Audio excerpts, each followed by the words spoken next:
Hey everyone! Imagine a place where every visitor is treated like family, where the vast landscapes are as open as the hearts of the people who live there.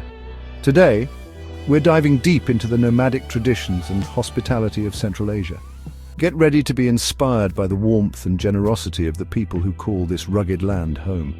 For thousands of years, nomadic communities in Central Asia have moved with the seasons, living in harmony with nature. These aren't just ancient practices, they're living traditions.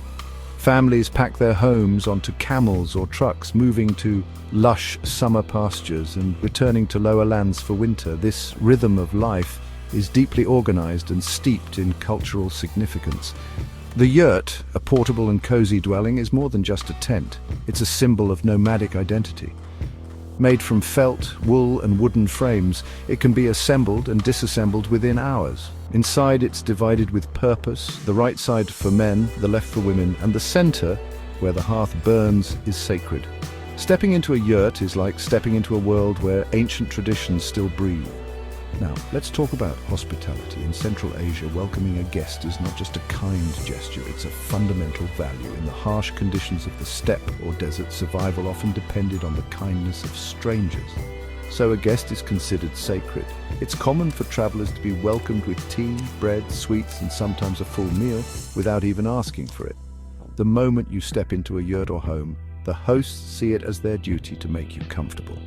Across Central Asia, there are rituals to mark a true welcome. In Uzbekistan, for instance, a host may pour tea 3 times before actually serving it, showing thoughtfulness and respect.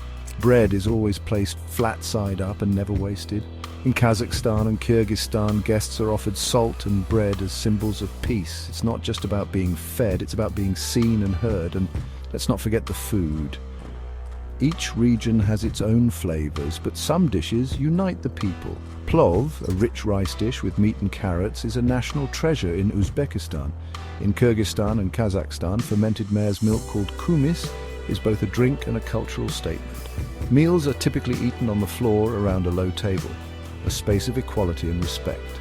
Being a generous host is tied to honor in nomadic society. Hosting well during major life events can elevate a family's status.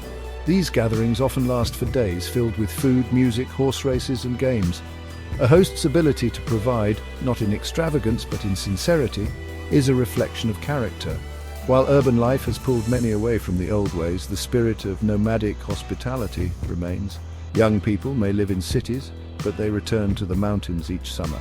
Festivals celebrating nomadic heritage are growing, and tourism is helping preserve these traditions. Even with change, the essence of hospitality, that a guest is a blessing, hasn't faded. So what can we learn from the nomads of Central Asia? In a world that often prioritizes speed over presence and independence over interdependence, their way of life reminds us that real wealth lies in connection.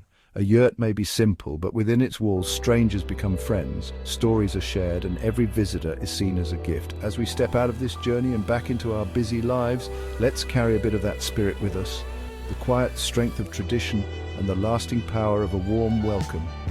Thanks for joining me on this journey. Until next time, travel safe and stay curious.